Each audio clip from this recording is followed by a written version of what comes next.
The transfer window enters its final few days as Nottingham Forest hit the panic button and start bids left, right and centre. Welcome to your Forest transfer news.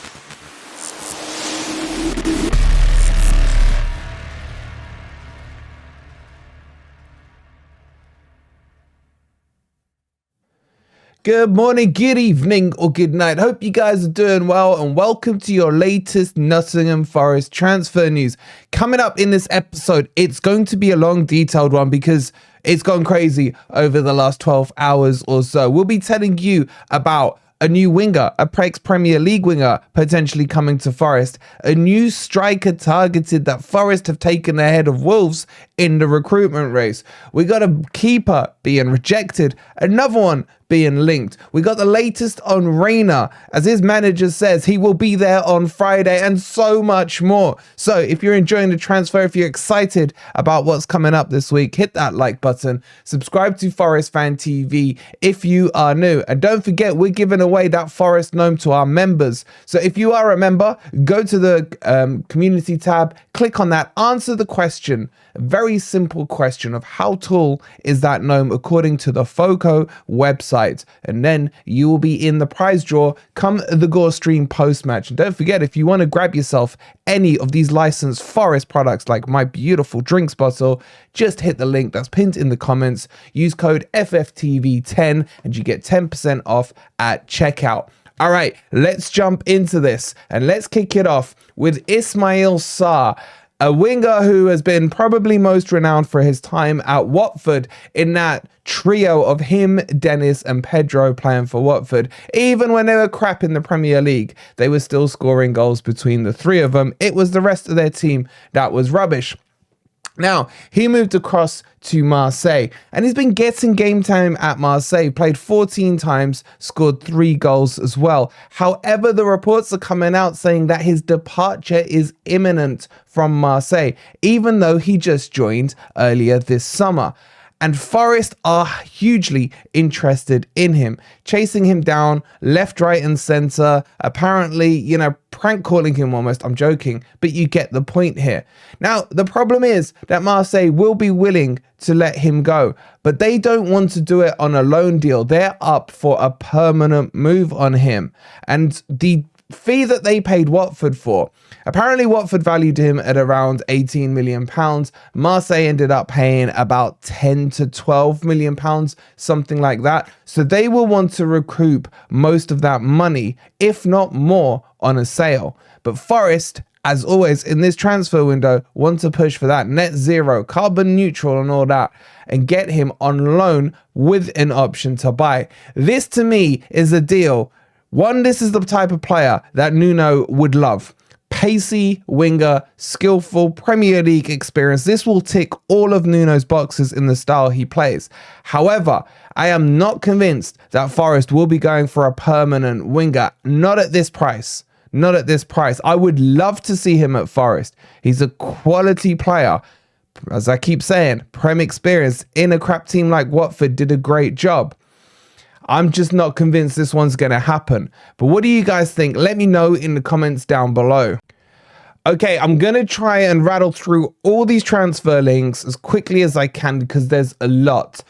So bear with me, hit that like button if you haven't already. And let's move on to Hugo Ekitike, who's been at PSG, who's meant to be the next Mbappe. Yeah, that should excite a few of you. But hasn't been getting any game time whatsoever for them. And there is a likelihood that they will be prepared to let him go. I like this player. I think this is a player that Forest should be targeting in terms of a profile. He's 21 years old, real good eye for goal, pacey, okay-ish on the ball, dribbling wise and what have you, but has potential to grow and become better and better. Before his time with PSG, he was at Reims and he basically went on loan to PSG from there. He looked good, they liked what they saw, and they paid about 25 million for him. Now, PSG have a habit of doing this. They're going to hoard all the best French players and then eventually sell them out. We've had it before with Mbappé, for example. So this could be another one of those. And you still have to ask yourself, though, with all due respect to the French league, If he's not getting in and getting goals in game time there, can he cut it in the Premier League? Now, the argument I would have is look at what was ahead of him. You've got Mbappe. They've brought Ramos in there as well. So he's definitely gone down the pecking order and isn't going to be first choice at all at PSG. So if they were looking to offload him, I think this one with a loan option, maybe with an option to buy, with an option to buy, would suit Forest. And he could get some decent game time. And I do rate his finishing abilities. He's definitely got a knack for it. It's almost instinctive for him when he's in front of goal. So I like it. Do I see it happening? I don't know. This is the point of the title of the video, though. At the moment, you'll see by the list of players we've got to talk through that Forest feel like they've gone into their old school scattergun approach and they're like, we'll have a bid on him. We'll have a bid on him. Let's throw, the spaghetti at the wall and see what sticks. There's a lot to update you on. But get your thoughts in on Hugo down below. Okay, let's move on and let me show you this scattergun approach that's going on with Forest, because Forest have put in a bid for Sam Johnson, the Crystal Palace keeper, who recently lost his first team place to Dean Henderson, just out of injury, not out of a lack of form. And I don't think he's been able to get himself back in. The 30-year-old was approached by Forest with a loan offer, but with an obligation to buy come the end of the season. And I think he's a great keeper. I think he's absolutely solid. I think the Palace fans still are debating who their number one should be, him or Hendo. And I see the logic in this from Forest. However, I can't see Palace selling to a team in such a, important position as it is for us currently as a goalkeeper to a team that's very close to them in the league. So Palace have flat out rejected this. And this has created that scattergun approach that we're seeing for the goalkeepers. Because let me update you on the other goalkeepers. Forest are still interested in Jose Sarr from Wolves. In fact, Marinakis is the one who's interested in him a lot because obviously his time at Olympiacos under Marinakis. So he's a huge admirer of him. But the interesting one is the one we mentioned to you on the video the other day with goalkeepers is Kasper Schmeichel. And Kasper Schmeichel, the 37-year-old, over at Anderlecht currently, is now being pursued by Nottingham Forest.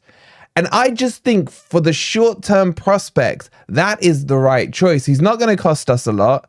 Potentially, it'll be a loan with maybe an obligation to buy for like £10 at the end of it, because he's not got long left on his contract anyway. He's 37 years old.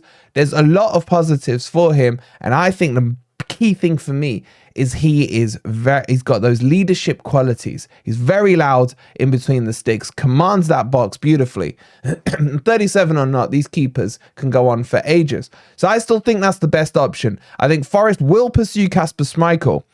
But if they could have got Sam Johnson, you'd understand it because of his qualities, his age. He's a lot younger than Kasper, so it makes sense. I think Jose Sarr is off the table. I don't see Wolves selling to us. And if they do, the price tag is going to be a lot more expensive than some of the other options. But it's scattergun at the moment. What's frustrating me about all of this is we're now, 2-3 days from the transfer window closing. Nothing's happened at all. Even players going out. We haven't seen Worrell go yet he's still linked with the likes of Sheffield. We're not seeing the players we need coming in, especially while we've got the AFCON players out. We could have utilised some of these players in our recent matches if we'd got our act together and done the business early. So for me, it is getting a little frustrating. But that's the update on the keepers. Let me know out of those three, who would be your first choice? Sam Johnston, Kasper Schmeichel, or Jose Sarr? Get your thoughts in down below. Okay, let's give you the latest update on Gio Reyna, as this one gets even more and more complicated.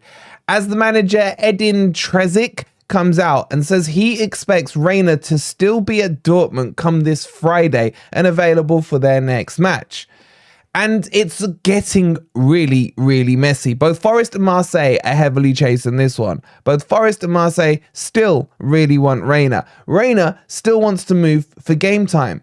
But what's being happened is a carrot is being dangled in front of him, saying to him, you're going to get game time. He actually played in their 1-1 draw at the weekend and was praised by the manager, creating chances, said he did well, etc.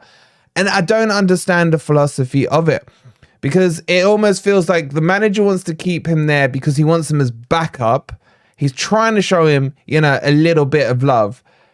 And then once the transfer window is closed, maybe he won't use him. Maybe this is all talk. Look, my feeling is, come what may, a manager is more times than not, probably 8 or 9 times out of 10, never going to come out and say, yeah, Reyna's going. Yeah, I expect him to be gone by Thursday. It's very rare unless there's been a bust up and unless the club really are pushing to sell a player. So you always expect the manager to come out and say this. So I don't take this as giving it any extra weight or any less likelihood that this deal's going to happen.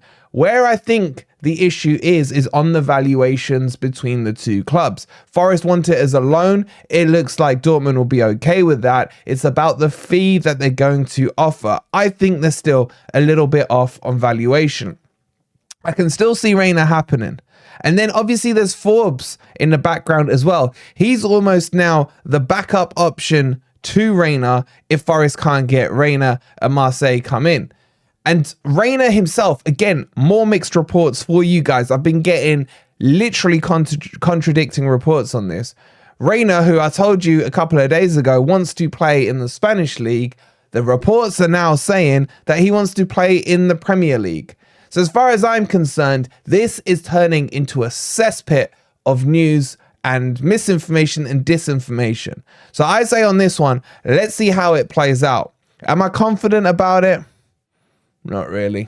But what do you guys think? Let me know in the comments down below. Okay, there are loads of other stories, rumors, links, etc. to Forest. We're just looking into it with the team. We'll figure them all out, dissect them all for you. If there's any substance in them, we'll probably release a second video. So make sure you've got your notifications on.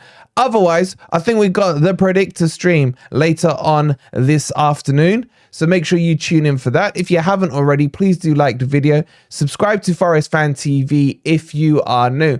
And go check out our videos on the Footy Network if you want some more content. Until then, I'll leave one of the video links up on the end screen for you. Thank you so much for watching. We also have another Arsenal preview for you from the boot room. So check that out as well if you haven't already. We'll see you on the next video. Come on, you Reds.